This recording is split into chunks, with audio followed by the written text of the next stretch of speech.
Hello, it's Philip Taylor, and this morning I'm looking at a book which has come to Richmond Green Chambers, which I found very interesting. It's on jurisprudence, and it's from Routledge Law.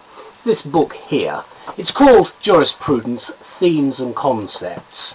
It's now in a second edition. It's been written by three people, Scott Veitch, Emilios, Christodoulidis, and Lindsay, and I do apologise for the pronunciations. Can I just say this is a very useful book. It's not a big book. It's just over 300 pages long. There's a nice little index at the back.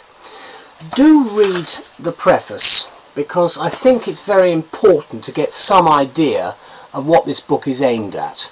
As they say in the preface, this is not meant to have a very substantial amount of detail about people such as Professor Hart, Kelson, Durkheim and so forth.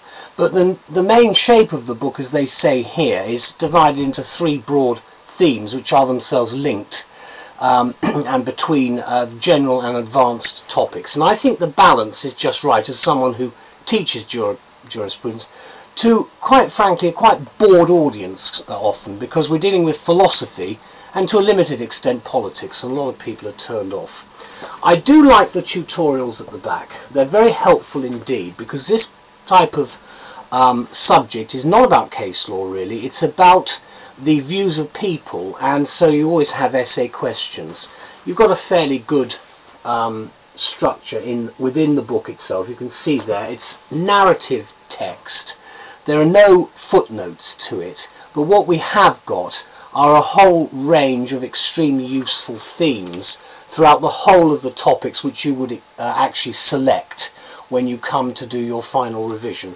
I particularly like the little sections which have reading, which gives you some indication of what in fact you should look up at a later stage. Let me just deal with a couple of main points which I think are very important, because one area which is very helpful is the about halfway through is part 2.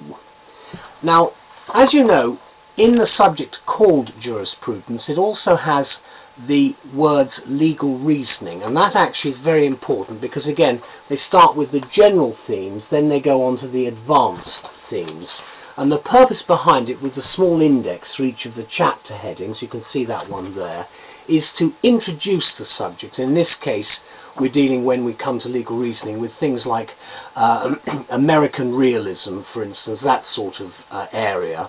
Then you've got a whole range of other particular points, one of which is always something that crops up, which is Marx, the Marxism element there, which is also, I think, very well covered. It's well written as a book, but can I just say it's not a book which is something that will bore you rigid.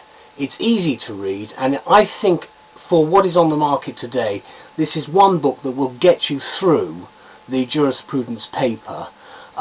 Not with ease, because many people have difficulty with the subject, but it is certainly a book that will assist greatly. So I'd like to thank Professor Veitch and Professor Christodoulidis, I hope that's right, and Professor Farmer for an excellent contribution to the modern law of jurisprudence. Thank you. Bye-bye.